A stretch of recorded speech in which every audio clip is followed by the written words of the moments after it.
नमस्कार। आज हम जॉन बोगल के निवेश विचारों पर थोड़ी गहराई से बात करने वाले हैं, खास तौर पर उनकी जो किताब है common sense on mutual funds, उसके जरिए।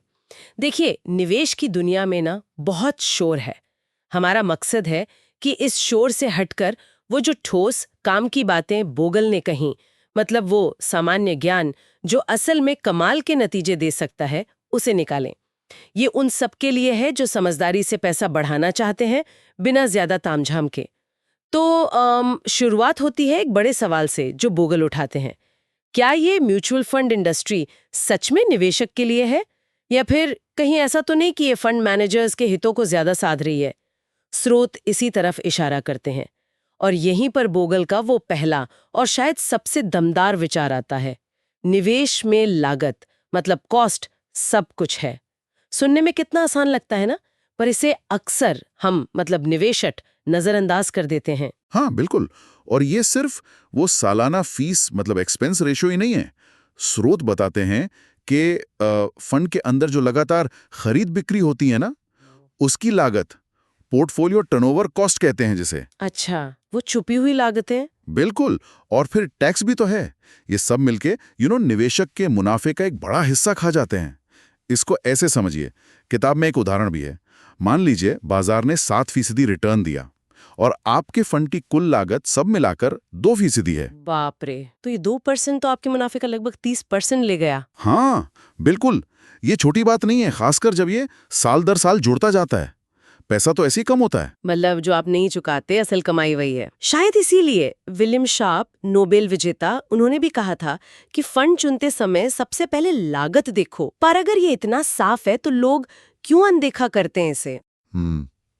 अच्छा सवाल है। शायद इसलिए कि इंडस्ट्री का फोकस हमेशा प्रदर्शन, स्टार मैनेजर, इन सब पर रहता है। लागत जैसी बोरिंग चीज पर कौन ध्यान देता है? और यहीं देखिए बोगल का दूसरा अहम पॉइंट आता है, लंबी अवधि की सोच बनाम छोटी अवधि का लालच। अच्छा, मतलब लागत कम रखने के बाद भी एक और जाल है। बिल्कुल। बोगल का मानना था, और वो कहते थे कि समय आपका दोस्त है, आवेग आपका दुश्मन। स्रोत इस पर जोर देते हैं कि बाजार कब ऊपर जाएगा कब नीचे, ये अंदाजा लगाने की कोशिश, मतलब मार्केट टाइमिंग, ये बेकार है। और वो पिछले साल के विनर फंड के पीछे भागना। हाँ, वो तो और भी खतरनाक। अक्सर निराशा ही हाथ लगती है। यहां एक और दिलचस्प बात है, ईटीएफ्स यानी एक्सचेंज ट्रेडेड फंड्स। हाँ, आजकल काफी पॉपुलर है। बिल्कुल। कागज पर तो ये टैक्स बचाने वाले लगते हैं, लेकिन बोगल का विश्लेषण बताता है कि निवेशक इनमें इतनी जल्दी जल्दी ट्रेडिंग करते हैं, मतलब खरीदा बेचा, कि उनका अपना रिटर्न फंड के रिटर्न से काफी कम रह जाता है। फिर वही आवेग वाली बात। ओह, तो अगर लागतें इतनी ज्यादा हैं, मार्केट टाइमिंग मुश्किल है, स्टार्स के पीछे भागना बेकार है, तो फिर निवेशक करे क्या? यहीं पर बोगल का वो मशहूर समाधान आता है ना? हाँ बिल्कुल। कम लागत वाले इंडेक्स फंड्स।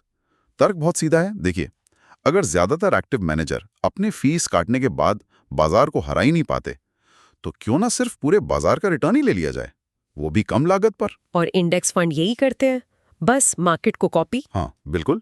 जैसे निफ्टी 50 या S&P 500 इंडेक्स है, ये फंड बस उसी को फॉलो करते हैं। कोई हीरो मैनेजर नहीं, कोई ज्यादा खरीद बिक्री नहीं।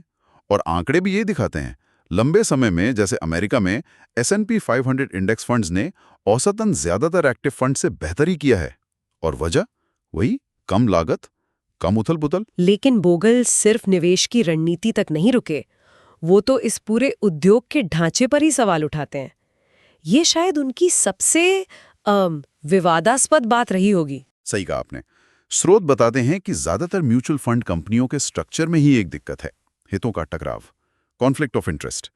फंड चलाने वाली जो मैनेजमेंट कंपनी है, उसका मुनाफा कहां से आता है? निवेशकों की फीस से। बिल्कुल। तो मतलब कंपनी जितना ज्यादा कमाएगी, निवेशक की जेब में उतना ही कम जाएगा। ये तो सीधा टकराव हो गया ना। तो इसका हल क्या है? बोगल ने इसके उलट एक म्यूचुअल स्ट्रक्चर की वकालत की, जैसे उनकी अपनी कंपनी वैनगार्ड उसी मॉडल पर बनी है। वहां क्या है कि फंड के मालिक निवेशक खुद होते हैं। अच्छा, तो मैनेजमेंट कंपनी का मालिक कोई और नहीं? नहीं, निवेशक ही मालिक। तो नतीजा क्या होता है? मैनेजमेंट का सारा ध्यान लागत कम रखने और निवेशकों का रिटर्न बढ़ाने पर रहता है, ना कि अपना मुनाफा बढ़ाने पर। यह स्ट्रक्चर ही हितों के टकराव को बहुत हद तक कम कर देता है। तो अगर हम इन सारी बातों को समेटें, बोगल का जो निचोड़ है, संदेश है, वो क्या है?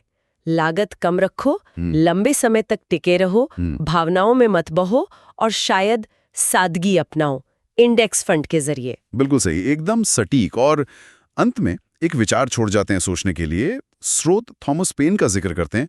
पेन ने कहा था कि जो सही और जरूरी बदलाव होते हैं ना, वो शुरुआत में अजीब और मुश्किल लगते हैं। तो आज का जो ये वित्तीय बाजार है, इतना शोर शराबा, रोज नई स्कीम, शॉर्ट टर्म प्रदर्शन का हल्ला, इसमें बोगल के सामान्य ज्ञान पर टिके रहने के लिए क्या वैसे ही दृढ़ विश्वास और अनुशासन की जरूरत है जैसे पेन के समय में थी? ये सवाल विचार करने लायक है।